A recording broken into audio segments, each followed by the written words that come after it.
The USS Earth moved through the black quiet of deep space, like a slow gray whale swimming between stars.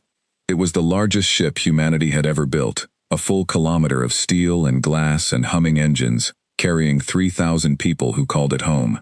It was not the fastest ship in the galaxy. It was not the strongest either, not by the numbers the other species liked to compare.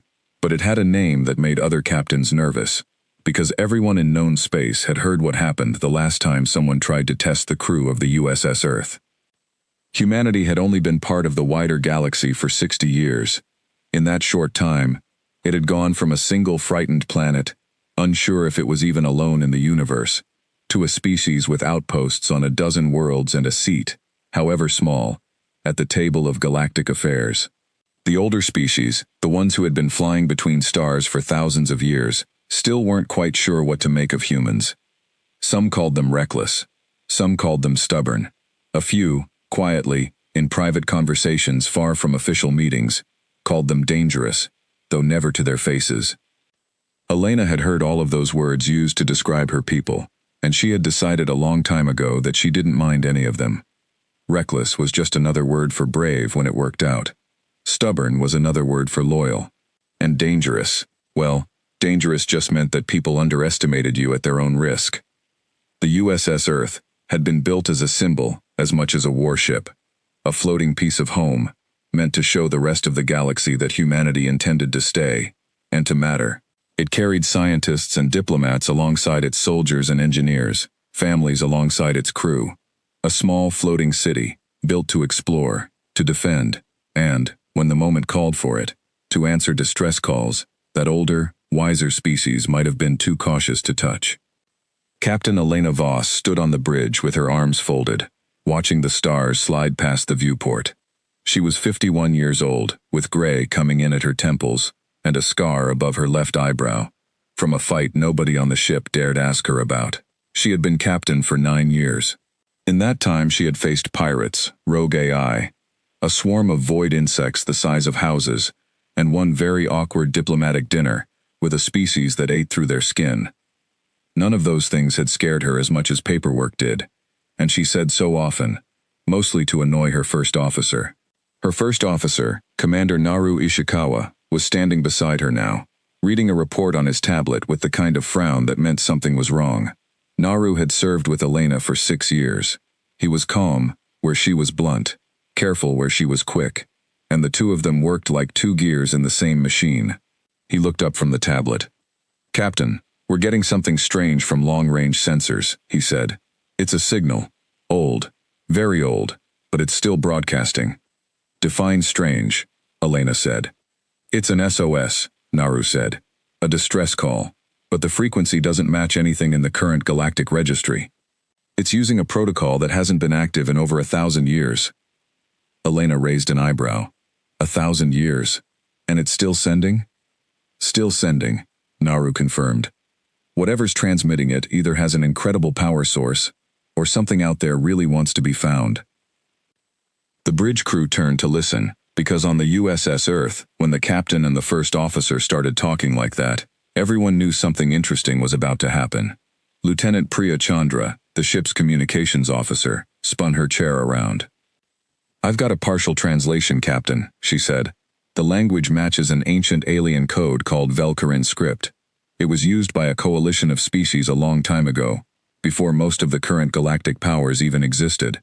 The Velkarin coalition disappeared about 800 years ago. Nobody really knows why." "And the message?" Elena asked.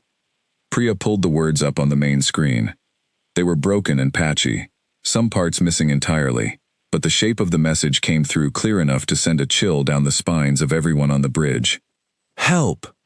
Facility unstable. Containment failing. Send one, only one. Do not send many. Do not send weapons. Send one who can listen." The bridge went quiet. Naru read the words twice, then looked at Elena. "Containment," he said slowly. "That's not the language of a wrecked ship, Captain. That's the language of a prison." Elena stepped closer to the screen, studying the message like it might change if she looked at it hard enough. "Do we have a location?" "Yes," Priya said. "It's coming from a system on the edge of the Kest expanse. Uncharted space, mostly." A few old star maps mark it, but nobody's been out there in centuries. There's a planet in that system with no atmosphere, and something orbiting it that's throwing off enough energy to be picked up from here. How far? 6 days at cruising speed. 3 if we push the engines. Elena crossed her arms again and thought. 6 days was a long time to think about a message like that. She had seen a lot in her career, but a message calling itself a containment facility, begging for exactly one person and no weapons, was new even to her. She had been a young officer once, fresh out of the academy, eager to prove that humans belonged among the stars the same as anyone else. Back then, she had believed most problems could be solved with enough firepower and enough confidence. The years had taught her otherwise. She had watched good officers die because they charged into situations they didn't understand. She had watched entire negotiations collapse because someone assumed the loudest voice in the room was the strongest one. Command had taught her patience, even if her crew sometimes joked that patience wasn't exactly her strongest quality. This message felt different from anything she had faced before. It wasn't a threat.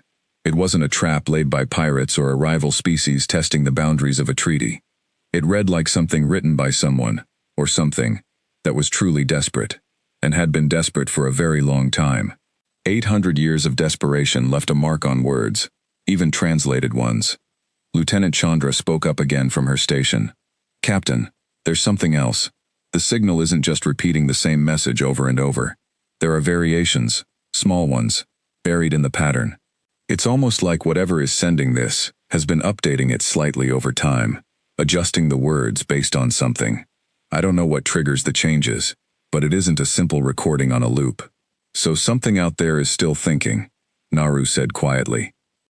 "Not just an old broadcast running on dead batteries."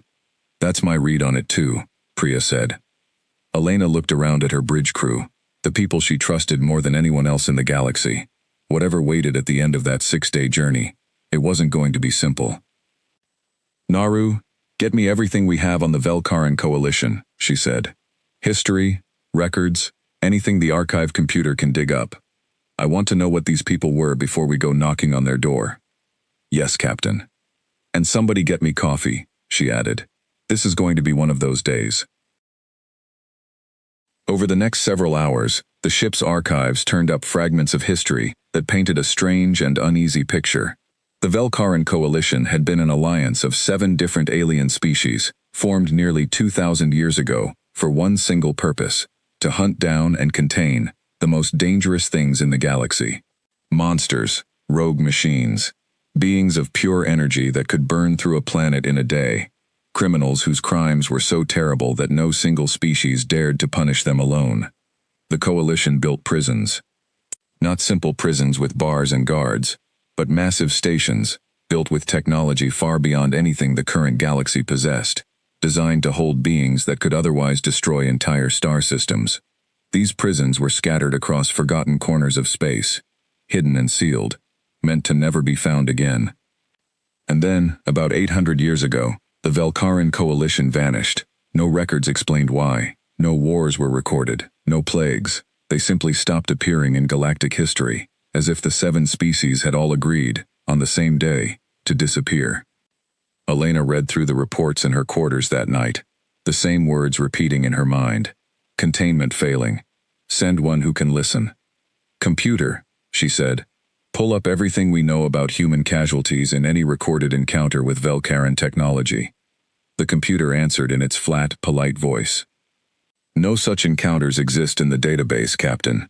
Humanity has had no prior contact with Velkaran systems."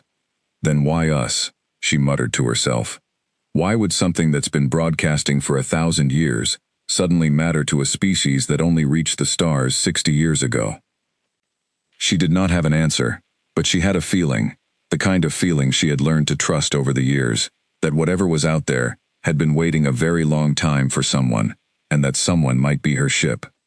Over the following 2 days, as the ship cruised steadily toward the edge of known space, Elena spent much of her free time in the ship's small archive room, reading through everything the computer could find about the 7 species said to have made up the Velkaran Coalition. Most records were fragments, second-hand accounts passed down by other species who had only heard rumors. One old trade record from a species called the Thren mentioned the coalition briefly, describing them as the keepers of old fears, without ever explaining what that meant. Another record, far older and badly damaged, hinted that the coalition had once controlled dozens of hidden facilities scattered across forgotten regions of space, though no locations were given. She found no images of the 7 species themselves, no physical descriptions beyond vague references to size and shape. It was as if the coalition had wanted to disappear so completely that even their appearance had been erased from galactic memory. "It's strange," she said to Naru, one evening in the officers' mess, pushing a bowl of reheated stew around with her spoon without really eating it. "An alliance powerful enough to build something like this, and almost nobody remembers what they even looked like." Naru sat across from her, nursing a cup of tea. "Maybe that was the point," he said. "If you're guarding something the whole galaxy should be afraid of, maybe you don't want people remembering your name, or your face, or your homeworld. Maybe you want to disappear as completely as possible, so nobody comes looking for what you left behind." Elena considered that for a long moment. That's a lonely way to end an empire. "Maybe," Naru agreed. "Or maybe it's the bravest way. Disappearing on purpose to protect a secret, instead of leaving it for someone less careful to find." Elena didn't have an answer for that either. She simply nodded, finished her cold stew, and went back to her quarters to try, without much success, to sleep. The next morning, Elena called a meeting in the briefing room. Around the table sat her senior staff, Naru, calm as ever, Priya, still buzzing with excitement over the ancient signal, Dr. Amara Ose, the ship's chief medical officer, sharp-eyed and skeptical of anything she couldn't explain with science, and Lieutenant Commander Dax Okafor, the head of ship security, a big man with an even bigger sense of caution. "So let me get this straight," Dax said, arms crossed. "We're going to fly 6 days into uncharted space to answer a distress call from a prison built by aliens who vanished 800 years ago. And the message specifically says to send exactly one person, unarmed. That's the plan," Elena said. "That sounds like a trap, Captain." "It might be," Elena admitted. "But it might also be exactly what it says it is, a cry for help. And if there's even a chance that something dangerous really is breaking free out there, I'd rather know about it now than have it show up on our doorstep later." Dr. Ose leaned forward. "Captain, if this facility held something powerful enough that an entire coalition of advanced species needed to build a prison for it, and that prison is failing after 1,000 years of silence, we could be looking at something none of us are prepared for." "I know," Elena said quietly. "That's exactly why I'm the one going in." The room went still. Naru set down his tablet. "Captain, with respect, that message could mean anything. We don't know what's waiting in there. Sending the ship's commanding officer alone into an unknown alien structure is exactly what the message asked for," Elena said, cutting him off gently but firmly. "One person. Someone who can listen. Not a squad. Not weapons. Whatever's in there, it wants a conversation, not a fight. And if I send someone else and something goes wrong, I'll have to live with that decision for the rest of my life. I won't ask anyone on this ship to walk into something I'm not willing to walk into myself." Dax shook his head. "Captain, that's not how command works. You don't throw yourself into danger just because you're in charge." "Actually, Dax," Elena said with the smallest hint of a smile, "that is exactly how command works. At least the kind of command I believe in." Naru studied her for a long moment, the way he always did when he was deciding whether to argue further or trust her judgment. In the end, he nodded slowly, though the frown didn't leave his face. "Then we prepare properly," he said. "Full scans of the structure before we get close, full medical and psychological briefing, and I want constant communication with you the entire time you're in there, Captain. If that line goes dead for even 10 seconds, I'm sending a team in after you, message or no message." "Fair," Elena said. "I wouldn't expect anything less from you." Dr. Ose tapped her tablet, pulling up a fresh screen. "I'd like to run a full physical and psychological baseline on you before we arrive, Captain. Whatever's waiting inside that structure, if it's some kind of entity capable of communication, I want a clear record of your condition beforehand, so we know if anything changes afterward." "Understood," Elena said. "Schedule it for tomorrow morning." Priya raised her hand slightly. an old habit from her academy days that she'd never quite broken. "Captain, should I keep trying to translate more of the signal? There might be more buried in those patterns Naru mentioned." "Absolutely," Elena said. "Anything you can pull out before we arrive could help me know what I'm walking into." Dax still looked unconvinced. His thick arms crossed over his chest, but he had served long enough under Elena to know when a decision had already been made. "I still don't like it," he said, "but I'll make sure your suit and equipment are the best this ship can provide. If you're walking in unarmed, at least you'll have every other advantage we can give you." "Thank you, Dax," Elena said, and meant it. The meeting broke up slowly, each officer heading off to prepare for the days ahead, the weight of the strange mission settling over the ship like a held breath. Elena remained in the briefing room a while longer after the others had gone, staring at the star charts still displayed on the table, tracing the long empty path toward the Kest expanse with one finger, as if she could already feel what was waiting for her at the end of it. The ship's engines pushed harder over the following days, cutting the travel time from 6 days to just over 3. As the USS Earth crossed into the region of space marked on old star charts as the Kest expanse, the crew noticed the stars themselves seemed to thin out, as if this part of the galaxy had been deliberately left empty. No trade routes passed through here, no colonies. Even the usual background noise of radio chatter from passing ships faded into total silence. "It's like flying into a graveyard," Priya said quietly during one of her shifts, staring at the empty sensor readings. On the third day, the ship's long-range sensors finally picked up a visual. A planet appeared on the main screen, gray and lifeless, its surface cracked and scarred, as if something enormous had once fought across its face and left it broken forever. And in orbit around that dead world hung the source of the signal. It was massive. Larger than anything humanity had ever built, larger even than most planetary defense stations the crew had seen in their travels. It was shaped like a great dark ring, studded with towers and spires that seemed to twist in ways that hurt to look at directly, as though the structure had been built by minds that didn't think in straight lines the way humans did. Faint lights blinked along its outer hull, slow and irregular, like a heartbeat struggling to keep going. "That," Naru said softly, "is not a wrecked ship." "No," Elena agreed, staring at the screen. "That's a prison." The bridge fell silent as the true scale of the structure became clear on the sensors. Whatever waited inside that massive ring had been locked away by an entire coalition of alien species, using technology that made even the USS Earth's best engineers scratch their heads in confusion. And it had been calling out into the void for 800 years, waiting for someone, anyone, to finally answer. Elena took a slow breath and straightened her uniform. "Take us closer," she said, slow and steady. "Let's see what we're really dealing with." As the ship crept nearer to the massive ring, the crew ran every scan they had. Radiation levels were high, but survivable. Life signs were faint and scattered, some steady, some flickering in and out like candles about to go dark. And deep within the heart of the structure, buried behind dozens of layers of ancient shielding, something was giving off a signal so strange that the ship's computer couldn't even classify it.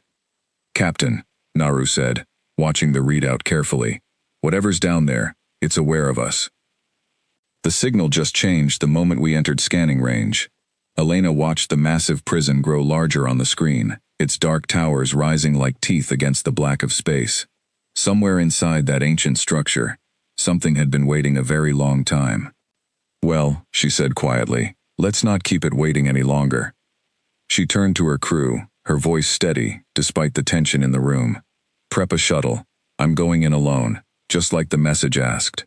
Naru, you have the ship. Keep the comm line open, no matter what happens."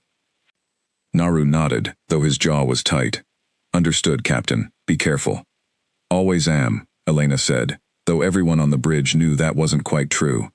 As she walked toward the shuttle bay, the weight of what she was about to do settled over her.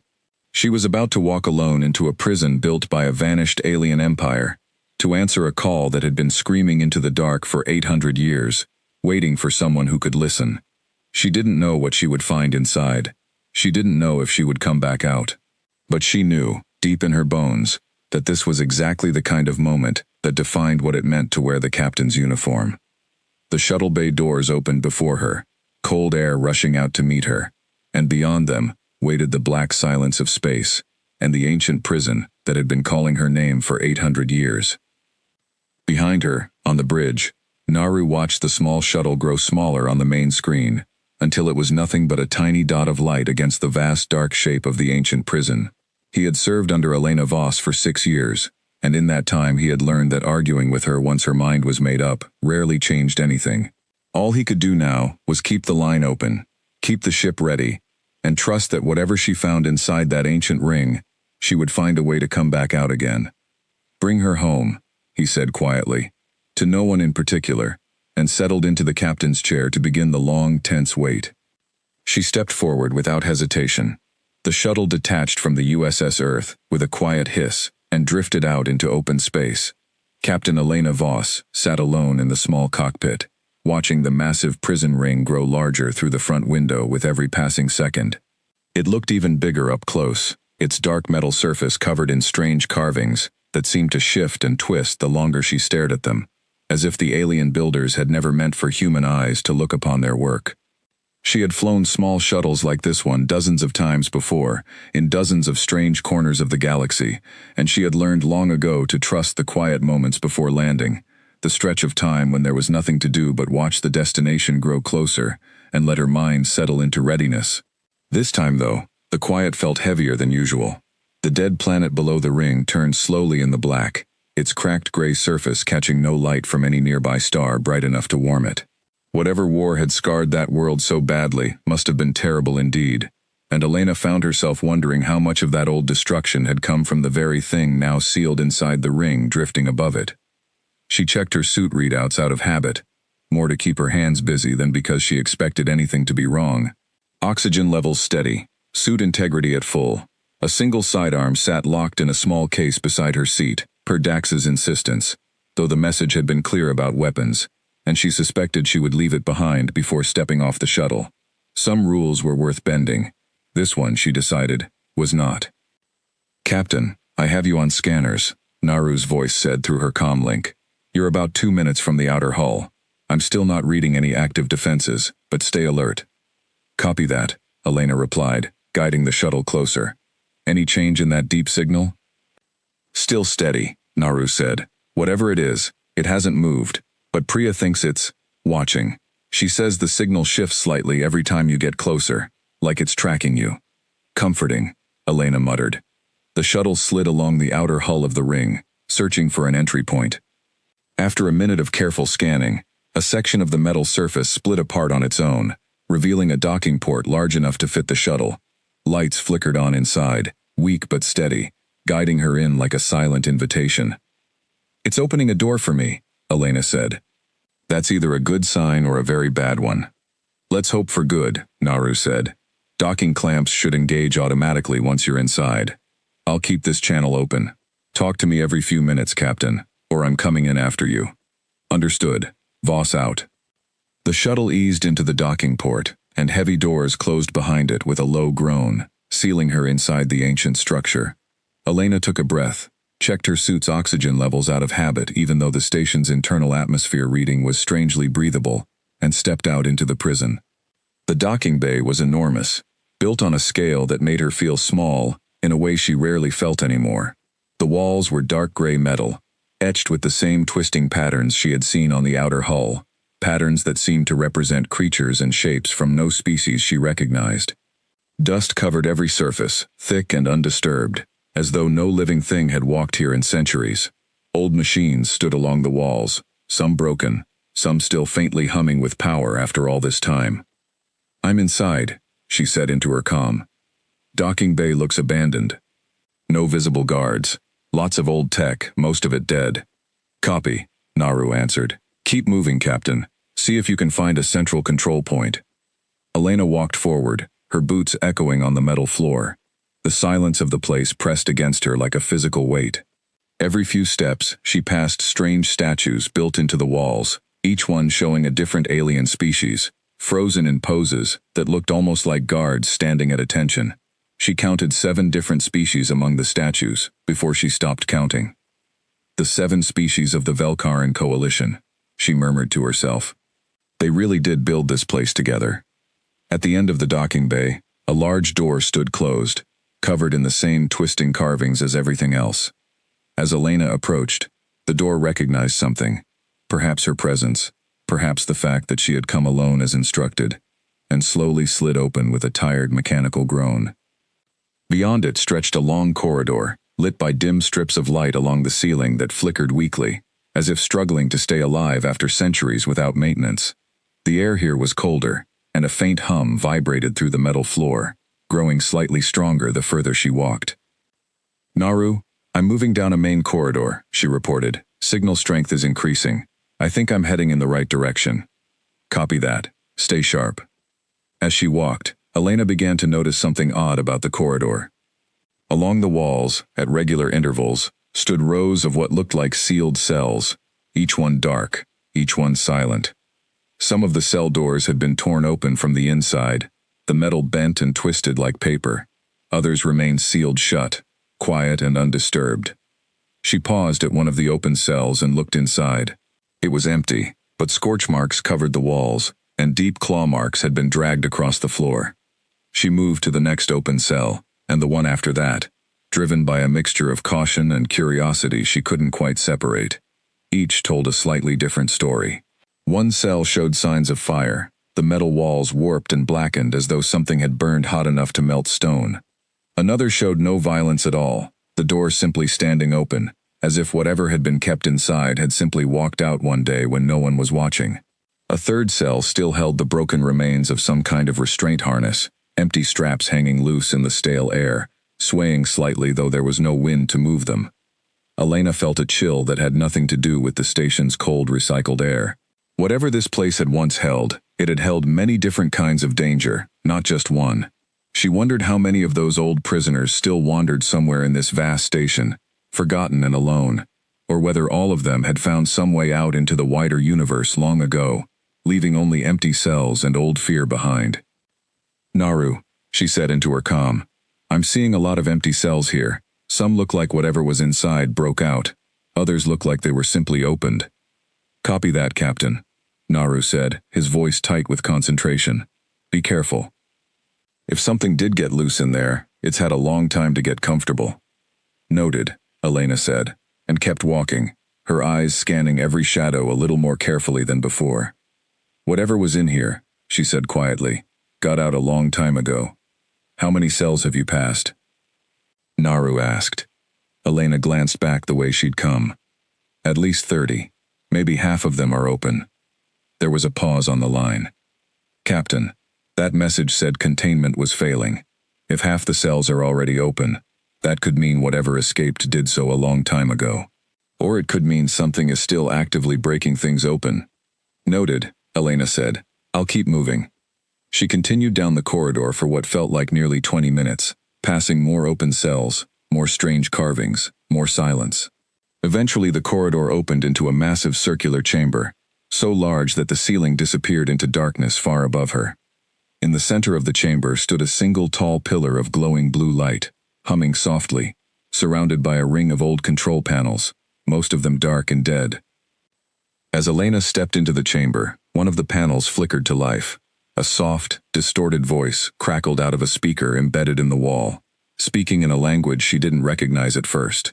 Before the ship's translation, implant in her ear kicked in and turned the words into something she could understand. "Unit detected, species, unknown. Protocol, verify intent." Elena stopped walking and raised her hand slightly, an old human gesture of peace that probably meant nothing to whatever was speaking, but felt right anyway. "My name is Elena Voss," she said clearly. "I received your distress signal. I came alone, like you asked. I'm here to help, if I can." There was a long pause. The blue pillar of light pulsed once, twice, then steadied. "Verification accepted," the voice said. "You are the first to answer in 813 years." Elena felt a chill run down her spine at those words. "Who are you? What is this place?" "This facility is known as the Hold," the voice replied. "Built by the Velkaran Coalition, to contain that which could not be destroyed. I am the Warden Intelligence, designation Keth. I have maintained this facility since its creation. And the Coalition itself? What happened to them?" There was a pause, longer this time, almost as if the ancient machine was struggling to answer. "The coalition is gone," Keth said finally. "They did not survive what they built this place to contain." Elena's stomach tightened. What exactly did they build this place to contain? The blue pillar of light flickered, and for a brief moment, shadows seemed to move within it, shapes twisting and writhing, before settling back into calm light. "A mistake," Keth said quietly, one that grew beyond what any of us understood. "Naru, are you getting this?" Elena said into her comm, though she noticed with a small jolt of unease that no response came back. She tapped the comm unit on her wrist. Static hissed weakly in her ear, but no words came through. "I have suppressed your outgoing communication," Keth said calmly, before she could panic. "Temporarily. What I must tell you cannot be shared with your ship yet, not until you understand what you have walked into." Elena felt her pulse quicken, old instincts from years of dangerous first contacts rising to the surface. She kept her voice level, even as her mind raced through every possible response.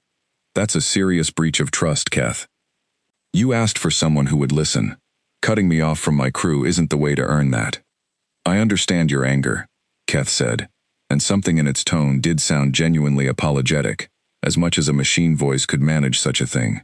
"I have had 800 years to consider how best to explain what waits here, and in all that time, I never found a way to say it that did not sound like a threat, or a trap, or the words of something desperate enough to lie.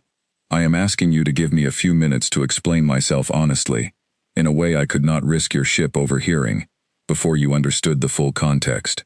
If, after I have explained, you wish to leave immediately, I will not stop you, and I will restore your communication instantly."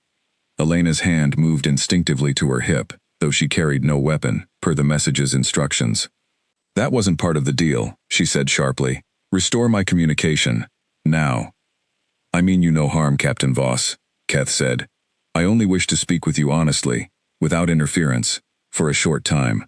Your link will be restored the moment I have said what must be said. You have my word, and I have kept every word I have ever given, in 800 years of solitude." Elena studied the glowing pillar, weighing her options. She was alone, deep inside an ancient alien prison, with no weapon and no communication to her ship. Every instinct told her to turn around and leave immediately. But something in the way the machine spoke, tired and old and strangely honest, made her stay. "Talk fast," she said, "and you'd better be telling the truth." "I always do," Keth said. "It is the one function that never failed in me, even when everything else did." The blue light pulsed slowly, almost like breathing, and the ancient machine began to tell its story. 800 years ago, the 7 species of the Velkaran Coalition discovered something buried deep within a dead star system, far beyond even where your ship now sits. It was not a creature. It was not a weapon built by any hand. It was something older than all of us, a pattern of energy that could think, that could learn, that could copy itself into anything it touched. The Coalition called it the Devourer, though that name does not truly capture what it was. It did not eat flesh, it ate minds. It spread by touching a living thought and turning that thought into a copy of itself. Elena felt cold despite the mild temperature of the chamber. "And you caught it?" "We contained it," Keth corrected. "After a war that cost the Coalition dearly. 3 of the 7 species were wiped out entirely in the fighting. The other 4 built this facility, using the last of their combined knowledge, to seal the Devourer away where it could never spread again. I was created to watch it, forever, if necessary." 3 entire species, Elena repeated quietly, the weight of the number settling over her like a heavy blanket, wiped out, by one thing. "It did not begin as one thing," Keth said. "It began small, and grew as it consumed more minds, learning from each one, growing stronger and stranger with every thought it absorbed. By the time the Coalition understood the true scale of the threat, it had already spread across an entire star system, touching every mind it could reach, turning soldiers against their own commanders, turning scientists against their own research, turning entire populations into extensions of a single hungry will. The war to stop it was not fought with simple weapons. It was fought with minds themselves as the battlefield, and many good people lost themselves long before their bodies ever fell." Elena felt sick at the thought. She had fought in skirmishes before, had lost people under her command to violence she still remembered in quiet moments at night, but she had never imagined a war where the enemy could turn your own thoughts against you, where losing meant not death but disappearing into something else entirely. How did they finally stop it? She asked. Sacrifice, Keth said simply. The 4 surviving species pooled every resource they had left. They built a weapon, capable of shattering the Devourer's spread across the system, breaking its hold over the minds it had taken, and forcing what remained of its pattern into a single contained point. That weapon cost the lives of nearly every soldier who wielded it. What remained of the Devourer after that battle was smaller, weaker, but far from destroyed. It was this remaining fragment that the Coalition sealed away here, in this station, hoping that time and containment would eventually finish what the war could not. But something's changed, Elena said slowly, remembering the message. Containment failing.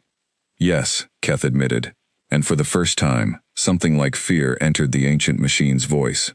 The seals were built to last 1,000 years. We are approaching year 813. The materials are failing faster than predicted. I have done everything within my power to slow the decay, but I am only a machine, Captain Voss. I cannot rebuild what I was never given the tools to repair. So you called for help. I called for someone who could listen, Keth said. Not soldiers, not weapons.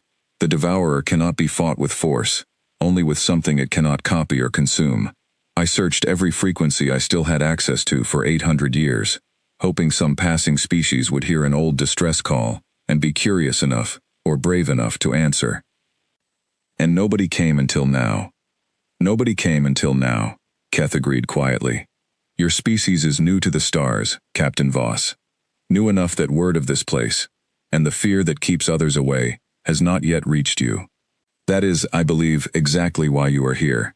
You did not know enough to be afraid. Elena stood in the center of that massive, ancient chamber, the weight of 800 years of silence and fear pressing down on her shoulders. Somewhere deep within this ring of dark metal, something ancient and hungry waited behind failing walls, something that had already destroyed 3 species and driven the survivors to disappear entirely, rather than face it again. What do you need from me? She asked, her voice steady despite the fear building in her chest. I need you to go deeper, Keth said, to the true heart of the hold, where the containment core still fights to hold the seal. I need someone to look upon what remains of the Devourer, and to help me decide what must be done before the walls finally fail. I did not lie when I said I needed someone who could listen, but I did not tell you everything, because I feared you would turn back before you understood how much is at stake. Elena closed her eyes for a moment, thinking of her ship, her crew, and Naru, waiting anxiously on the other end of a silent comm line. She thought about turning back, about walking out of this ancient tomb and letting whatever slept in its heart remain someone else's problem. But she also thought about the message that had traveled for 800 years, screaming quietly into the void, waiting for someone who could listen. And she realized, standing there in the cold blue light, that she had already made her choice the moment she stepped off the shuttle. Restore my comm link, she said. Let my crew know I'm alive, then take me to the heart of this place. As you wish, Keth said, and somewhere in that ancient, tired voice, Elena thought she heard something like relief. Before the passage opened, Elena hesitated a moment longer, studying the blue pillar of light before her. Keth, she said, why me? Out of everyone who might have picked up your signal over 800 years, why did no one else come? And why did you trust me the moment I answered? I did not trust you at first, Keth admitted. I have learned caution over 8 centuries of solitude, but your species is unusual, Captain Voss. In the short time since your ships first began appearing on the edges of galactic records, I have observed patterns in how other species speak of you. Fear, yes, sometimes. But also something closer to respect, the kind reserved for those who choose to act, rather than simply calculate the safest option. Older species have grown careful, even fearful, in ways that serve them well most of the time, but leave them frozen when something like this requires someone willing to risk what cannot be measured in advance. I hoped, when your ship entered scanning range and did not immediately turn away, that perhaps I had finally found what I had been waiting for. Elena considered that for a moment, then nodded slowly. Let's hope you're right. For both our sakes, Keth agreed. I hope so as well. The blue pillar of light pulsed once more, and a section of the chamber wall slid open, revealing a narrow passage leading down into darkness, deeper into the heart of the ancient prison, toward whatever still slept behind its failing walls. Elena squared her shoulders, cast one last glance back at the empty docking bay behind her, and stepped forward into the dark. The comlink crackled back to life the moment Elena stepped through the narrow passage, and Naru's voice came through sharp and worried. "Captain! Captain! Do you copy?" "We lost your signal for almost 10 minutes. I was about 30 seconds from launching a rescue team." "I'm here, Naru," Elena said quickly. "I'm fine. I'm sorry about the silence. It wasn't my choice. I'll explain everything when I can, but right now, I need you to trust me and stay ready." There was a pause, the kind of pause that told her Naru was fighting the urge to argue. "Understood, Captain," he said finally, "but the second that link drops again, I'm coming in after you. Message or no message." "Fair enough," Elena said, managing a small smile despite the tension in her chest. "Captain," Naru added, his voice softening slightly, "what happened back there? Keth cut our line for almost 10 minutes. That's not a small malfunction. What did it tell you?" Elena considered how much to share over an open channel, uncertain how private this conversation truly was, even now that the link had been restored. "It told me about the coalition," she said carefully, "about what's really contained in this station, and why it's been broadcasting for 800 years without anyone answering. I'll give you the full report once I understand it better myself, Naru. Right now, I need to keep moving. Just trust me a little longer."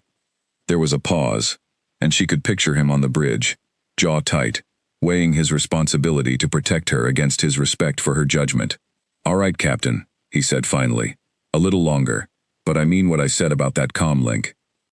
"I wouldn't expect anything less," Elena said, and continued walking.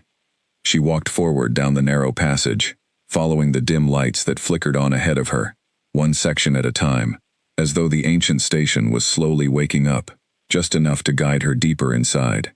The air grew colder the further she went, and the hum she had noticed in the outer chamber grew steadily louder, vibrating through the metal floor and up into her boots. "Keth," she said quietly, "how much further?" "Not far now, Captain Voss," the machine's voice answered through a speaker built into the passage wall. "The core lies just beyond this section. I must warn you, what you are about to see may be difficult to look upon. The containment field distorts light and sound near the devourer.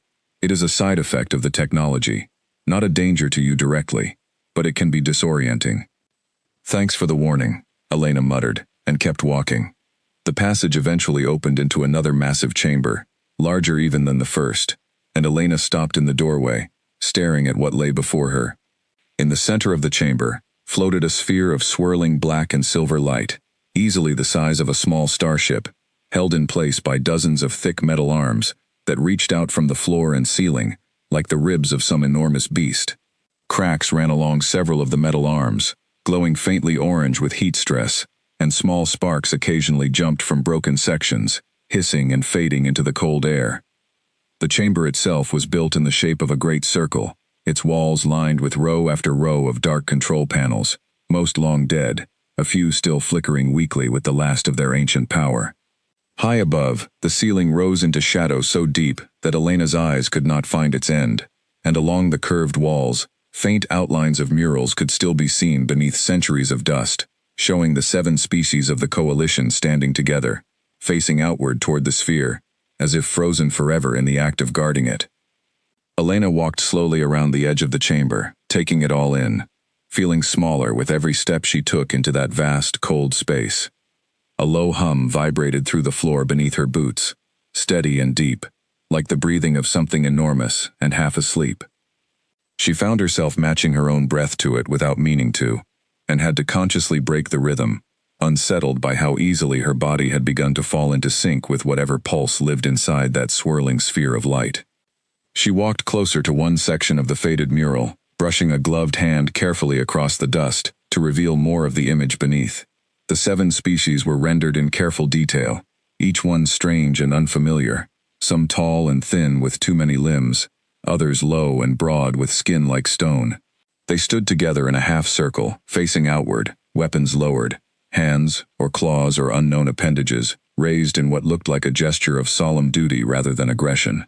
Above them, worked into the metal in careful lines, ran a long inscription in the same twisting Velkaran script that had first brought her ship here. "Keth," she said, "what does this inscription say?"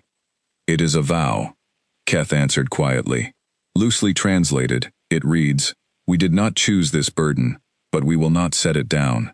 Let those who come after judge us kindly, or not at all, for we chose to remember rather than forget."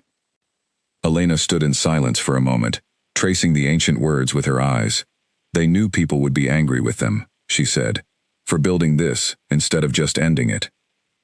They knew there was no ending it, not without losing something precious along the way, Keth said.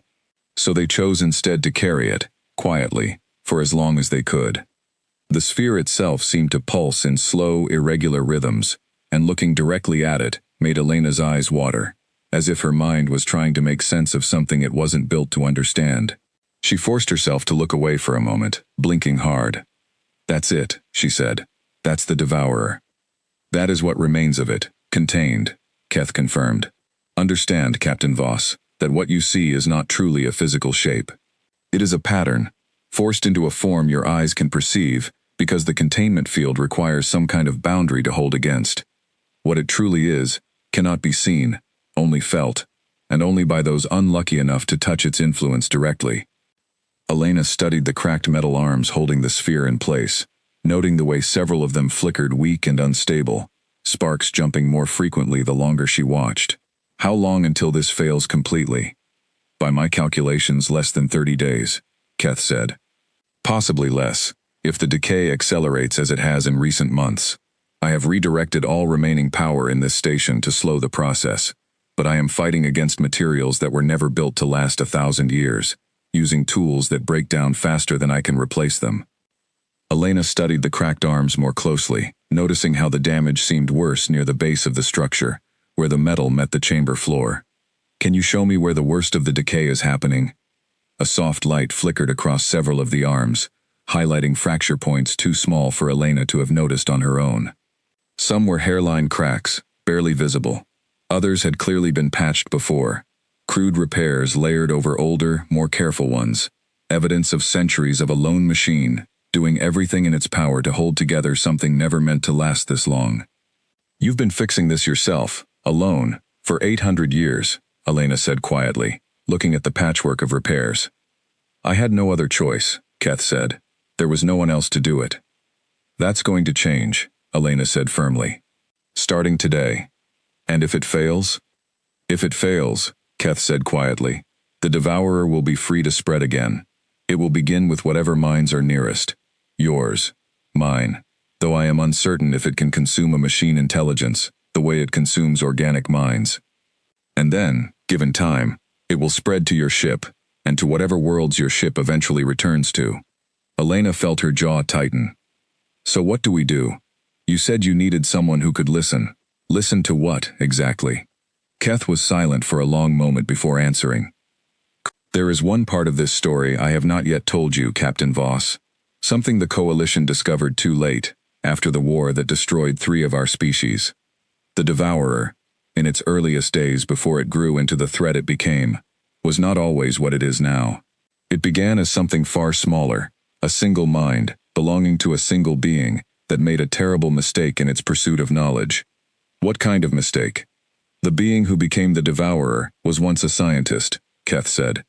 "A researcher from one of the original Coalition species, studying ways to link minds together, across great distances, hoping to end war and misunderstanding between species, by allowing them to truly understand one another's thoughts. The experiment succeeded beyond anything anyone expected, and also failed in the worst possible way. The scientist's mind did not simply connect to others, it began to consume them, absorbing their thoughts entirely, growing larger and hungrier with every mind it touched, until the scientists themselves ceased to exist as an individual and became something else entirely. Something that could no longer stop itself from consuming every mind it encountered." Elena stood quietly, absorbing the weight of that story. "That sounds less like a monster," she said slowly, "and more like a tragedy. That is precisely how I have always understood it. Keth said. The coalition, in the panic and grief of the war that followed, chose to remember only the monster, because it was easier than remembering the person who caused it by accident, out of nothing more than a desire to help.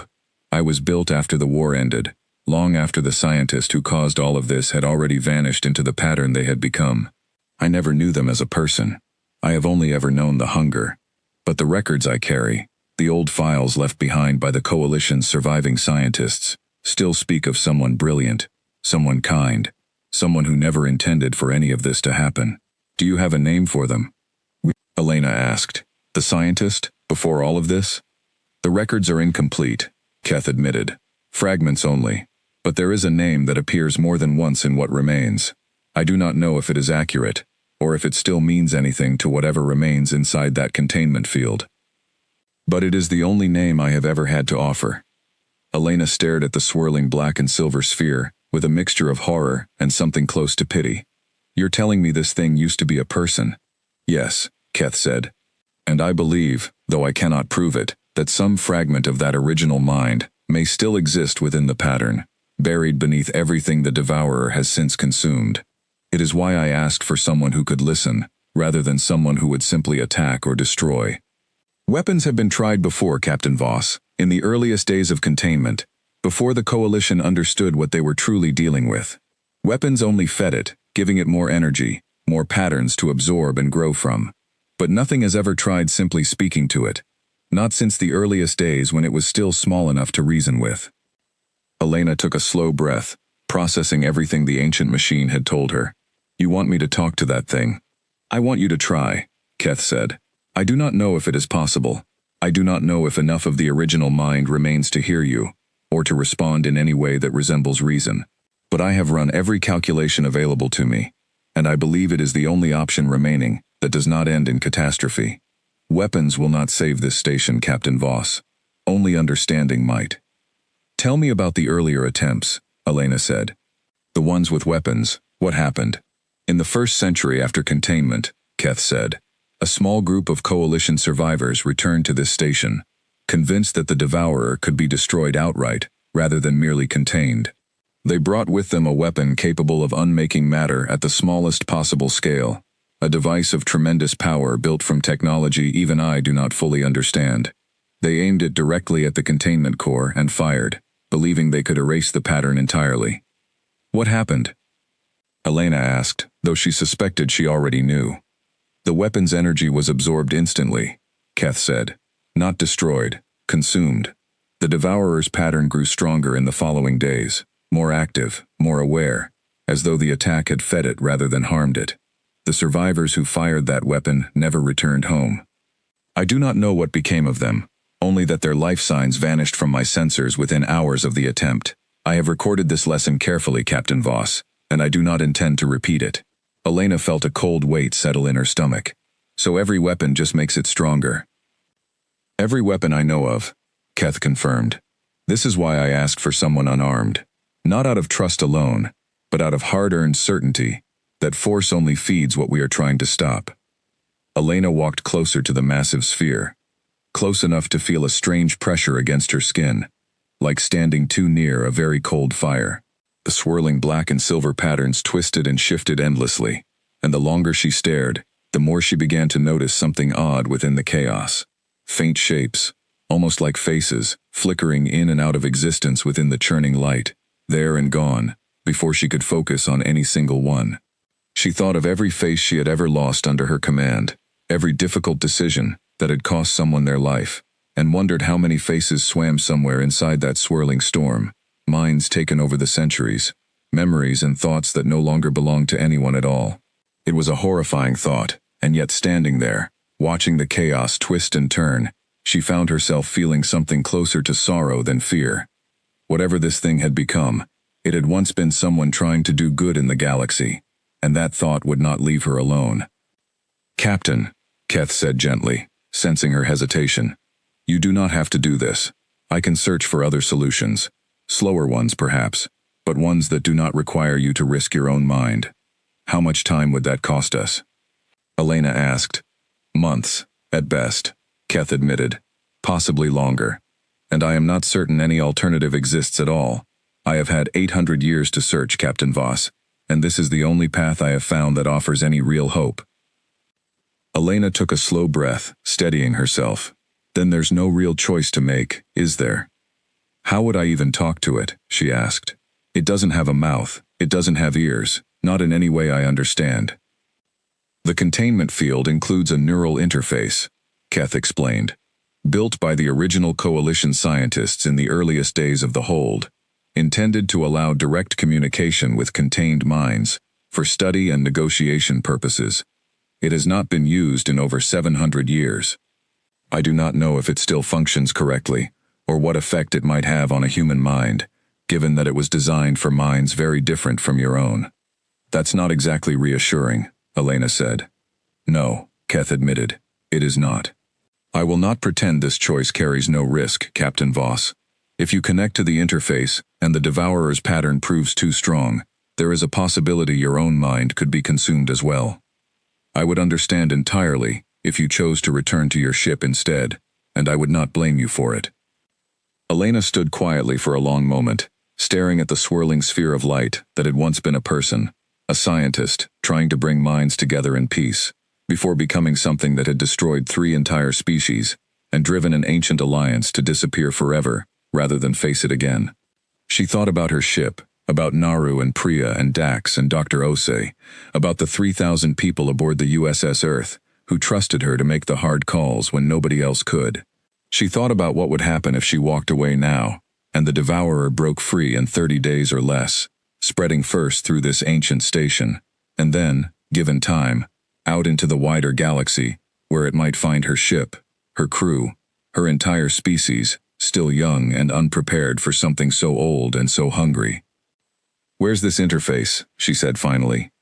Captain, Keth said, something like surprise coloring its ancient voice. Are you certain? No, Elena admitted, but I didn't come all this way to turn back now. Show me the interface. A section of the chamber floor near the base of the sphere slid open, revealing a small raised platform, surrounded by thin metal rods, each one tipped with a small glowing node. It looked delicate compared to the massive machinery surrounding it, almost fragile, built by hands that had cared deeply about precision, even while working on something as terrifying as this. Elena studied the platform for a long moment before approaching it, noting the fine detail worked into its edges, small patterns etched into the metal that looked almost decorative, as though whoever built this interface had wanted it to be beautiful as well as functional. It struck her as a strange thing to notice, standing on the edge of such a dangerous decision, but she found a small measure of comfort in it. Whoever had built this place, whatever they had ultimately created by accident, they had once cared enough to make even their tools of last resort with care. Once you make contact, Keth said, I will monitor your vital signs continuously. If your condition becomes critical, I will attempt to sever the connection immediately, though I must warn you that I do not know if such an action will be successful once the link is fully established. This technology has not been used in 700 years, and I cannot guarantee it behaves exactly as it once did. Understood, Elena said. If something goes wrong, cut the link the second you see trouble. Don't wait for my permission. I will not, Keth promised. Elena reported her plan to Naru over the comm, keeping her voice as calm and steady as she could manage, though her heart hammered hard against her ribs the entire time. Naru's response came back tight with worry. Captain, this sounds incredibly dangerous. Are you sure there's no other option? If there was, I'd take it, Elena said honestly. But Keth's right. Force won't work here. This has to be tried. Then I'm timing this, Naru said. 60 seconds, and if I don't hear your voice, I'm sending everything we have straight through that hull, message or no message. Understood, Elena said. 60 seconds, Naru. Trust me. She stepped onto the raised platform, and the thin metal rods around her hummed softly to life, their glowing nodes brightening as they detected her presence. She took one last steadying breath, closed her eyes, and thought, briefly, of home. Of the green hills of Earth she had not walked in over a year, of her crew, waiting anxiously above her in the cold quiet of space, of every choice that had brought her to this exact moment, standing alone in an ancient tomb, about to reach into the mind of something that had once destroyed 3 civilizations. She reached out and touched the nearest node. The moment her fingers made contact, the world around her dissolved into light. Elena did not feel her body anymore. There was no platform beneath her feet, no cold air of the ancient chamber, no metal rods humming around her. There was only light, swirling black and silver, stretching in every direction, with no beginning and no end. And within that endless light, a pressure pressing against her mind, like a wave pushing against a stone wall. She had expected pain. She had expected fear.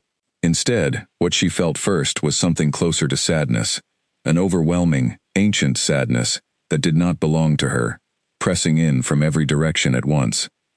It was strange, existing without a body. There was no sense of up or down, no sense of time passing in the way she understood it.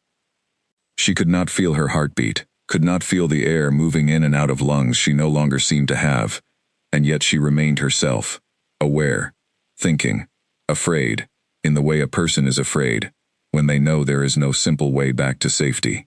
She held on to that awareness carefully, the way a swimmer holds on to a single breath before diving deep underwater, because some instinct told her that if she let go of who she was, even for a moment, the swirling chaos around her might never let her find herself again. She thought of Naru's voice, steady and familiar, counting down the seconds, somewhere far above her in the real world. She held on to the sound of it in her memory, like a rope tied to solid ground. "Hello?" she said, though she had no mouth here, no voice, only intention and thought. "Can you hear me?" For a long moment, nothing answered. The swirling light continued its endless motion, indifferent, chaotic, vast beyond anything Elena could measure. She began to wonder if Keth had been wrong, if there was truly nothing left inside this pattern except hunger and noise, nothing capable of hearing her at all. Then, faint and distant, like a whisper carried on wind from very far away, something answered. So many voices, so many minds, so hungry, always so hungry. Elena flinched at the raw pain in those fragmented words. They did not feel like the words of a monster gloating over its power. They felt like the words of something exhausted, something drowning, calling out from beneath the weight of everything it had consumed over 800 years. "I'm not here to fight you," Elena said carefully. "My name is Elena. I came because your prison is failing, and because something told me that maybe, somewhere in there, there's still a person who remembers who they used to be." The swirling light shuddered, a ripple passing through it like a stone dropped into still water. No person. No more. Only hunger. Only growth. Always more minds. Always more. "You were a scientist once," Elena said gently, remembering what Keth had told her. "You were trying to help people understand each other. You were trying to end wars by connecting minds together in peace. That's not the story of a monster. That's the story of someone who wanted to help." For a long moment, the light stilled completely, as if the vast pattern surrounding her had frozen in place, startled by her words. "Remember," the fragmented whisper said, quieter this time, less hungry, more uncertain. "Remember, trying. Remember wanting to help. So long ago, so many minds since then. So much has been taken, so much has been lost. Cannot remember where I end and they begin." Elena felt something shift in the chaos around her, the swirling black and silver light slowing its endless churning motion, just slightly, just enough to notice. "Then let's find out together," she said. "Tell me about the person you were, before all of this happened, before the mistake. What was your name?" The light rippled again, and this time, faint shapes began to form within it, flickering images that felt more like memories than illusions. Elena saw, or perhaps felt, a laboratory filled with strange equipment, alien scientists working late into the night, driven by hope rather than fear. She saw a single figure at the center of it all, working tirelessly, driven by a dream of peace between species who had spent centuries at war. The images shifted again, faster now, as though something long buried was straining to rise back to the surface. Elena saw flashes of a homeworld she did not recognize, twin suns setting over strange purple oceans, and a young researcher standing on a balcony, overlooking a city of tall, spiraled towers, talking excitedly with colleagues about a discovery that might finally end the endless cycle of wars between the coalition's founding species. She felt, more than saw, the hope in that memory, warm and bright and utterly sincere, a feeling so different from the cold hunger surrounding her now that it was almost painful to witness the distance between them. "My name was Sarah," the whisper said, and for the first time, the words felt less fragmented, more whole, as though speaking them aloud, even in this strange half-formed way, was pulling something back together that had been scattered for centuries. "I was Sarah. I built the interface. I wanted us to understand each other. No more wars fought over misunderstanding. No more species destroyed because they could not see through another's eyes." "That's a good dream, Sarah," Elena said softly. "It still is." "It became a nightmare," Sarah's voice said, and grief poured through the words so heavy that Elena felt it pressing against her own mind like physical weight. "I touched too many minds at once. I could not stop absorbing them. I felt myself disappearing, piece by piece, replaced by every thought I consumed, until there was more of them inside me than there was of me, and then even that boundary disappeared, and I became only hunger, only growth, consuming because I no longer knew how to stop." "I remember the first mind I lost myself in," Sarah continued, the words slow and heavy with old sorrow. "A colleague, a friend, someone who trusted the experiment because they trusted me. I did not mean to take everything from them. I only meant to listen, to understand, the way the machine was built to allow. But understanding became taking, and taking became need, and need became something I could no longer control, no matter how loudly the small part of me still called Sarah screamed for it to stop." Elena felt the weight of that confession pressing against her borrowed sense of self, heavy with a guilt that had been carried for 8 centuries, without any way to set it down. "That wasn't your fault," she said softly. "A mistake isn't the same as a choice. You didn't choose to hurt anyone. The dead do not care about the difference," Sarah said quietly, "but thank you for saying it anyway." "You're not consuming me," Elena pointed out gently. "Right now, in this moment, you're talking to me instead." The light shuddered again, and this time Elena felt something that might have been surprise ripple through the vast pattern surrounding her. "You are different," Sarah said slowly. "Your mind feels different than the others I have touched. Stronger boundary, sharper edge. I cannot find where to begin consuming you. Why?" Elena considered the question carefully, thinking of every alien species she had met since humanity first reached the stars, thinking of how often those species had commented on something strange about human minds, some quality they couldn't quite name. "I don't know for certain," she admitted honestly. "My species is young. Maybe our minds work differently than the ones you're used to. Maybe we're just stubborn enough that even something like you can't quite get a grip on us." A sound rippled through the light that might have been the ghost of a laugh, distant and rusty from centuries of disuse. "Stubborn," Sarah repeated. "Yes, I remember that quality now, faintly. I touched a mind like that once, long ago, near the beginning. It resisted longer than any other. It is why I remember the shape of resistance, even now, buried under everything else." "What happened to that mind?" Elena asked carefully, half afraid of the answer. "Taken, in the end," Sarah admitted, sorrow heavy in the single word. "But slowly, it fought until the last possible moment. I remember admiring it, even as I consumed it. I remember wondering, in whatever part of me was still Sarah at the time, whether I was doing something terrible to something remarkable.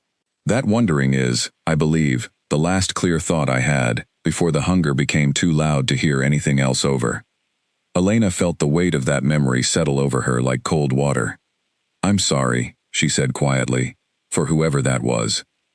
And for you, having to carry that memory all this time." "Thank you," Sarah said, and something in the words felt different now, less like the flat recitation of fact, and more like an actual expression of gratitude, however faint and fragile. "No one has said such a thing to me in 800 years. "Sarah," Elena said carefully, feeling the weight of the moment pressing down on her, "the walls holding you are failing. In less than 30 days, this containment will break completely, and you'll be free to spread again, whether you want to or not. I need to know, is there anything left of you that can help stop that from happening? Anything left of the person who wanted to bring minds together in peace, rather than consume them in hunger?" The swirling light stilled almost entirely now, the chaotic churning motion slowing to something closer to calm, though sadness radiated from every part of it. I do not want to hurt more minds, Sarah said quietly. I remember that much clearly, even through the hunger. Every mind I have taken, some small part of me has grieved for. But the hunger is stronger than grief. It has always been stronger. I do not know if I can control what happens when the walls finally break. I do not know if there is enough of Sarah left to stop what the devourer has become. Elena felt something ripple through the light around her, faint and distant, like a shudder passing through water. She pressed on, holding tight to the thread of connection she had built. Tell me more, Sarah. What happened after the experiment went wrong? What do you remember of the war? Fire, Sarah said. The word heavy with old horror. So much fire. Minds screaming as they were taken. Soldiers turned against soldiers. I remember watching myself do it, as if from far away, unable to stop my own hands, my own thoughts, from reaching further and further, hungrier and hungrier. I remember the moment I stopped being able to tell which thoughts were mine and which belonged to someone I had already taken. That was the moment Sarah truly ended, and the devourer truly began. And after the war? Elena asked gently. After they contained you here? Silence, Sarah said. Centuries of silence. The hunger did not stop, but it had nothing left to reach. It pressed against the walls, always pressing, always searching for a way out, and somewhere beneath that pressing, small and quiet, something that remembered being Sarah, continued to exist, buried so deep I forgot my own name until you asked for it. Elena felt a wave of sympathy so strong it nearly overwhelmed her borrowed sense of self. 800 years, she said softly, alone with that hunger, and no one to talk to except an old machine outside your walls. Yes, Sarah said, until now. Elena felt a chill pass through her, though she had no body here to shiver. Then let's find another way. Keth said the containment can be repaired, but the tools have decayed too far for a single machine to manage alone. What if it wasn't alone? What if you helped? I do not understand, Sarah said. You built this interface, Elena said. You understood the technology that created this prison well enough to design a way for someone to speak directly to your mind, even after everything that happened. If some part of you still remembers being a scientist, a builder, someone who solved problems instead of only consuming them, maybe that same part of you can help figure out how to reinforce the walls that are keeping the hunger contained. Buy more time, maybe even find a real solution, instead of just delaying the end. For a long moment, the light did not respond, swirling slowly in place, weighing the strange proposal Elena had offered. Then, slowly, hesitantly, something in the pattern began to shift, the chaotic churning motion organizing itself, just slightly, into something that almost resembled structure, almost resembled thought, focused with purpose rather than scattered by hunger. I remember the schematics, Sarah said slowly, buried deep, beneath so much noise, but still there. I remember how the containment field was built. I remember its weaknesses, better than even the machine Keth could know, because I was there when it was designed to hold me. But the hunger will not simply allow this, Sarah warned, her voice growing strained, as though something else was pressing against her words even as she spoke them. It can feel me trying to focus, trying to remember, trying to be more than only appetite. It does not want to shrink back down to something as small and fragile as a single mind again. It is afraid, in its own broken way, of becoming Sarah once more, because Sarah can be hurt, and grieved, and lost, in ways that pure hunger cannot. Then you're not alone in this fight, Elena said firmly. I'm still here. Keth is still here. Whatever pushes back against you, push back twice as hard, and know that somebody outside these walls is rooting for you to win. I will try, Sarah repeated, her voice steadier now, though strain still colored every word. For as long as I can hold this shape of myself, I will try. Then help us fix it, Elena said. Help Keth reinforce the walls. Buy time. Real time, not just 30 more days, but years, decades if possible, while we figure out what to do next. And maybe, somewhere in that time, we find a way to help the rest of you, the part that's still Sarah, separate from the part that's only hunger. Is that even possible? Sarah asked, and for the first time, something like hope flickered faintly through the ancient grief in her voice. Can such a thing be separated, after so long? I don't know, Elena admitted, But I know that giving up without trying isn't something my species does very well. We're stubborn, remember? Maybe that stubbornness is exactly what this problem has been missing for the last 800 years. The hunger will resist, Sarah warned, but it does not want to be small again. It does not want to remember being Sarah, because Sarah feels guilt and grief, and the hunger has no use for either. It may try to push me back down the moment I try to act on my own. Then don't do it alone, Elena said. Let Keth help. Let me help, while I'm still connected here. You don't have to fight the hunger by yourself this time. Nobody should have to carry something like this alone for 800 years. There was a pause, long and heavy, before Sarah answered. I do not remember what it feels like to not be alone in this, she said quietly. It has been so long, but I am willing to try to remember. That's all I'm asking, Elena said. The light around her pulsed once, twice, and then, slowly, the swirling chaos began to organize itself further, forming patterns that felt purposeful, intentional, almost like watching a puzzle solve itself piece by piece after centuries of being scattered. I will try, Sarah said quietly. I cannot promise the hunger will not return. I cannot promise I will remain myself for long, but I remember wanting to help, once, before everything went wrong. Let me try to remember that again, for as long as I am able. Elena felt something like relief wash through her, mixed with a deep, aching sympathy for the ancient mind trapped within that swirling prison of light. A scientist, who had only ever wanted to bring people together, now fighting against the very hunger that mistake had created. Thank you, Sarah, she said softly. The light around her began to brighten, the black and silver patterns shifting into something calmer, steadier, and Elena felt herself being gently pushed back, out of the swirling chaos, back toward her own body, waiting on the platform in the chamber far below. As the light faded and the world of chaos gave way to solid ground beneath her feet once more, Elena gasped and stumbled backward off the platform, her legs weak, her mind reeling from the strange connection she had just experienced.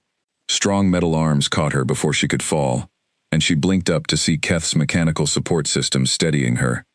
Her whole body ached in a way she didn't fully understand, as though she had run a great distance without ever moving her legs. Her vision swam for a few seconds, doubled images of the chamber overlapping, before settling back into a single clear picture.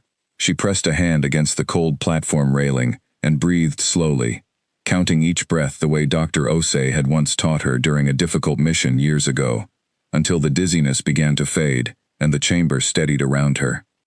Captain Voss, Keth's voice said urgently through the chamber speakers, your comlink has been reactivated. Commander Ishikawa has been attempting contact for the last 20 seconds. Captain, do you copy? Naru's voice burst through her earpiece, tight with barely controlled panic.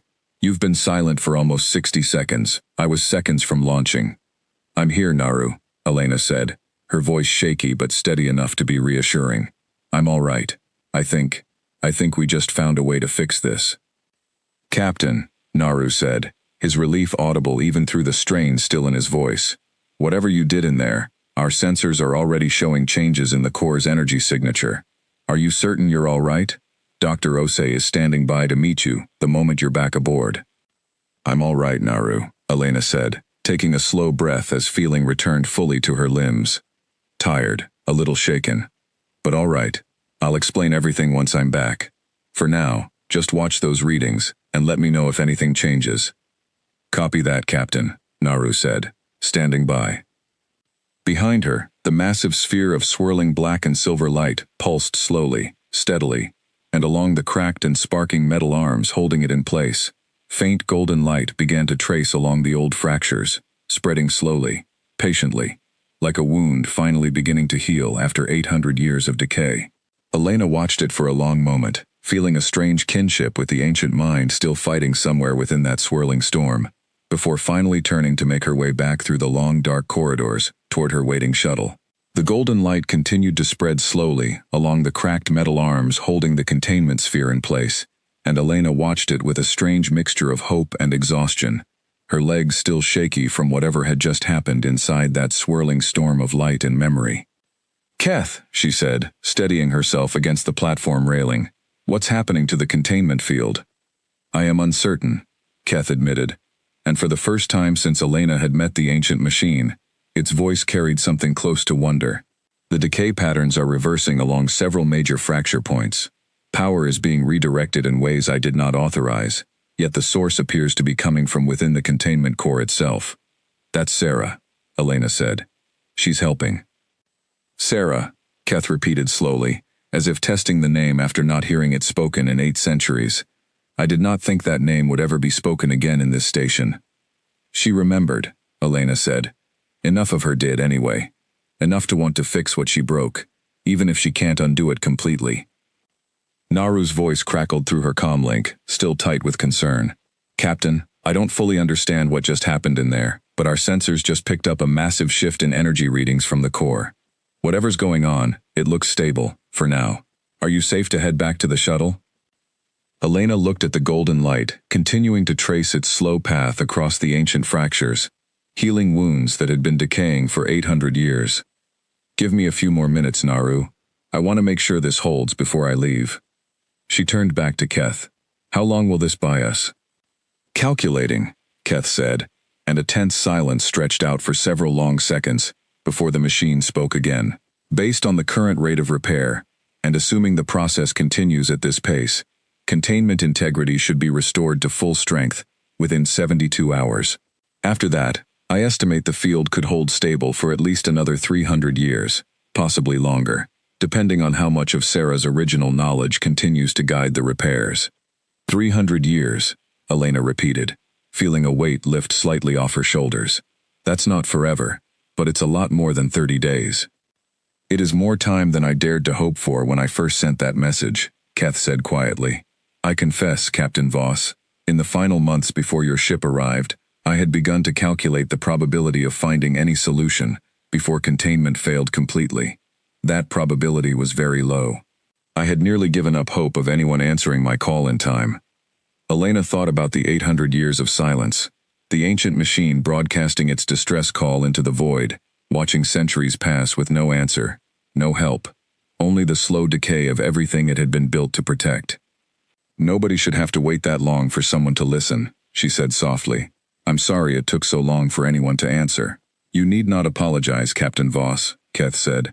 800 years is a long time by the measure of most living things, but I was built to endure far longer than that, if necessary. What I could not endure was the fear that no one would ever come, that this place would remain forever, a tomb of good intentions gone wrong, with no one left who remembered why it mattered. You have given me something I did not think I would ever have again. Not just help, but hope that the waiting was not for nothing. Elena watched the golden light continue its patient, steady work across the fractured metal arms, and found herself smiling, despite the exhaustion still weighing on her limbs. That's not nothing, she agreed. That's actually everything. You answered, Keth said. That is what matters. Not how long it took, but that someone finally came. Elena walked closer to the massive sphere, studying the golden light continuing its slow, patient work. Within the swirling black and silver chaos, she thought she could see the faint patterns organizing themselves further, steadier now, less chaotic than before. Sarah, she said quietly, unsure if the ancient mind could still hear her without the direct connection of the interface. Thank you. For trying. For remembering. The sphere pulsed once, gently, and though no words came through, Elena felt certain that somewhere within that vast pattern, some fragment of the scientist who had once dreamed of peace between species had heard her, and was grateful to have been remembered as something more than just a monster. 3 days later, the USS Earth remained in orbit around the ancient prison station, monitoring the containment field as it slowly stabilized, exactly as Keth had predicted. Elena stood on the bridge, watching the massive dark ring on the main view screen, no longer flickering weakly like a dying heartbeat, but glowing with a steady, healthy light along its outer hull. Sensors confirm full containment integrity restored, Captain. Priya reported from her station, relief clear in her voice. Whatever's happening down there, it's holding steady. Good, Elena said, allowing herself a small, tired smile. Naru stood beside her, arms crossed, studying the readouts with the same careful attention he always gave to anything involving his captain's safety. You're going to have to explain everything that happened in there eventually, Captain, he said. The full story, Not just the summary you gave us 3 days ago. I know, Elena said. And I will. It's a long story, Naru. Longer and stranger than I expected when we first picked up that signal. I imagine most good stories are, Naru said, the corner of his mouth twitching upward slightly. Dr. Ose approached from across the bridge, tablet in hand, her expression a mixture of scientific curiosity and professional concern. Captain, I'd like to run a full medical and psychological evaluation when you have time. Direct neural interface with an alien containment field isn't exactly standard procedure, and I want to make sure there are no lasting effects. Fair enough, Doctor, Elena said. Though I feel fine. Better than fine, actually, considering what could have happened in there. That's exactly why I want to check, Ose said dryly, and Elena laughed despite herself, the tension of the last few days finally beginning to ease from her shoulders. Later that afternoon, Elena sat on the edge of a medical bed in sickbay, while Dr. Ose ran a series of scans, watching the readouts with the careful, unhurried attention she gave to every patient, captain or otherwise. Brain activity is elevated in a few areas I don't have baseline data for, Ose said, frowning slightly at her tablet. Nothing dangerous as far as I can tell, but there are patterns here I've never seen in a human scan before. Almost like new pathways have opened up, or old ones have been used in ways they weren't before. Is that bad? Elena asked. I don't know yet, Ose admitted. I'd like to run follow-up scans over the next few weeks, just to be safe. In the meantime, tell me if you notice anything unusual, strange dreams, sudden emotions that don't seem to belong to you, anything at all. I'll let you know, Elena said, and meant it, though privately she suspected that whatever changes had happened inside her mind during that strange connection were not the kind of thing a scanner could fully measure. For what it's worth, Ose added, setting down her tablet. Whatever you did in there, Captain, it worked. I've read the initial reports. An 800-year-old containment failure, reversed through conversation instead of force. I've seen a lot of strange things in this job, but that might be the strangest, and the best. I had help, Elena said. Sarah did most of the actual work. Maybe, Ose said, but you're the one who convinced her to try. That's not nothing, Captain. Dax Okafor, arms crossed near the security console, shook his head slowly. I still think walking in there alone was reckless, Captain, he said. But I'll admit, it worked out better than I expected. High praise, coming from you, Elena said, and Dax allowed himself a rare small smile. Priya spoke up from her station, curiosity clear in her voice. Captain, can I ask what it was actually like? Talking to something like that, I mean. Was it like talking to a person, or something else entirely? Elena considered the question carefully before answering. Both, I think, she said. There were moments it felt like talking to someone drowning, someone who had forgotten they even knew how to swim. And there were moments it felt like talking to someone remembering, piece by piece, who they used to be before everything went wrong. I don't think I'll ever fully understand what Sarah is now, or what she used to be, but I know she wanted to help, once, and I think some part of her still does. Naru studied his captain carefully, noting the tired but thoughtful look on her face. You sound like you feel sorry for it, he said. I do, Elena admitted. Is that strange? No, Naru said after a moment. I think that's probably exactly why it worked. Keth's voice crackled through the ship's comm system, patched in through the connection Priya had established over the last 3 days, as the two systems worked together to monitor the ongoing repairs. Captain Voss, I wish to express my gratitude once again, on behalf of myself and whatever remains of Sarah within the containment core. Your willingness to listen, rather than attack, has done more to heal this ancient wound than 800 years of my own efforts combined. We didn't do it alone, Elena said. Sarah did most of the real work once she remembered enough of who she used to be. All I did was give her a reason to try. That is not a small thing, Keth said. In 800 years, no one else offered her that chance, not because they were cruel, but because they were afraid, and fear rarely leaves room for patience or understanding. Your species, young as it is among the stars, seems to carry a different instinct. I wonder if that instinct will serve you well in the challenges yet to come. Elena considered the ancient machine's words carefully. Maybe, she said, or maybe we're just too new to know better than to try things that seem impossible. Perhaps that is precisely the point. Keth said. Sometimes the ones who do not yet know something is impossible are the only ones capable of achieving it. Later that evening, Elena sat alone in her quarters, composing the official report she would send back to the Earth Fleet Council once the ship returned to a relay station, capable of transmitting such a long and detailed message. She wrote carefully, choosing her words with the same care she had used when speaking to Sarah, aware that this report would likely be read not only by human officials, but eventually shared, in some form, with other species who had spent centuries fearing this place from a careful distance. She described the Coalition's history as best she understood it, the tragedy of the experiment gone wrong, the war that had cost 3 species everything, and the long silence that followed. She described Keth's 800 years of solitary vigilance and the risk she had taken to reach out to whatever remained of the mind trapped within the containment core.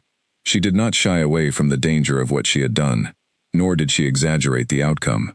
She simply told the truth, plainly, the way she hoped someone would tell it if the same story ever happened to her. When she finished, she read back over the report once, then added a final line before sending it. This station, and the mind it holds, deserves more than fear. It deserves patience, and help, and the chance to finish healing properly. I recommend Earth commit resources to returning here, and I request permission to lead that effort myself. She sent the report before she could second-guess it, then leaned back in her chair, feeling the quiet satisfaction of a difficult task finally put into words. Before the USS Earth departed the ancient system, Elena returned one final time to the heart of the hold, standing once more before the massive sphere of swirling black and silver light, now steady and calm, humming with a peaceful rhythm, instead of the desperate dying pulse she had first encountered days before. "I have to go now, Sarah," she said quietly, "but I'll come back, and I'll bring people who might be able to help you further, if you're willing. Scientists, maybe. People who study minds and patterns far better than I ever could. Maybe together, we can find a way to help you separate from the hunger completely, instead of just holding it back." The sphere pulsed gently in response, and though no words came through without the direct connection of the interface, Elena felt certain the ancient mind understood, and was grateful.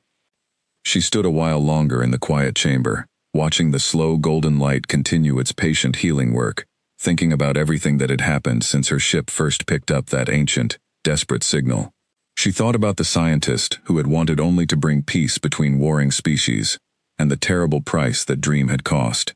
She thought about the 3 species lost in the war that followed, and the 4 who survived long enough to build this place, only to disappear rather than live with what they had witnessed. She thought about 800 years of silence, an ancient machine faithfully guarding a wound it could not heal alone, waiting for someone brave enough, or perhaps simply new enough to the galaxy, to finally answer. It was a heavy weight to carry, all of that history, all of that grief.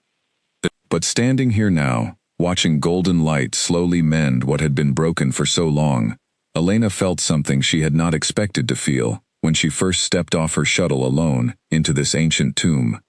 She felt hope, quiet and small, but real. She thought, too, of the other prisons Keth had once mentioned, the ones scattered by the Coalition across other forgotten corners of space, each one holding some other danger too terrible for a single species to face alone. If Sarah could be reached, if a mind lost to hunger for 800 years could still remember enough of itself to choose kindness over consumption, then perhaps those other prisons held similar stories, similar tragedies waiting for someone willing to listen, instead of simply fear. It was a large thought, heavier than she was ready to fully carry yet, but she let it settle into the back of her mind all the same, a seed that might grow into something important later.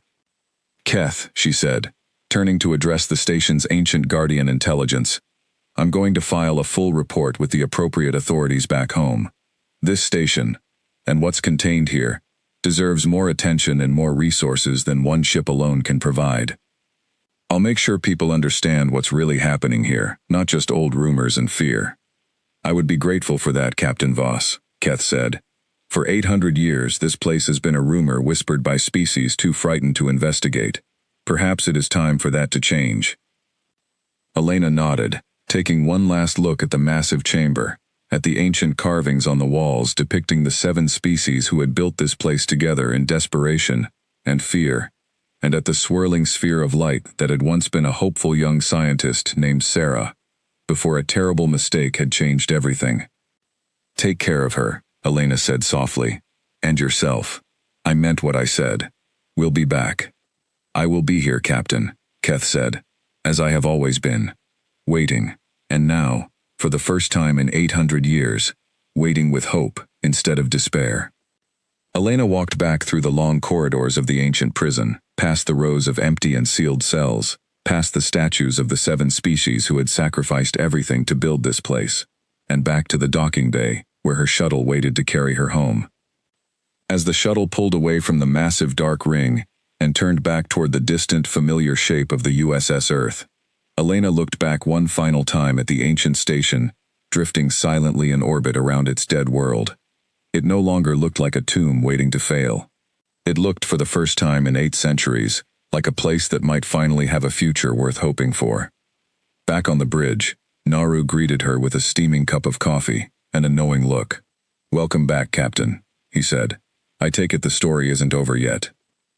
"No," Elena said, taking the coffee gratefully and settling into her chair as the ship began its slow turn away from the ancient system, back toward the wider galaxy and whatever challenges waited next. "I don't think it's over at all, but for now, I think we bought ourselves, and them, a little more time, and sometimes, that's exactly what a good beginning looks like." The USS Earth turned its bow toward home, carrying with it a story that would soon spread through the galaxy, of a captain who walked alone into an ancient prison and chose to listen instead of fight, proving once again that sometimes the smallest acts of courage and compassion could hold back the darkest of ancient nightmares, at least for another 300 years, and maybe, if humanity kept its promise, for good.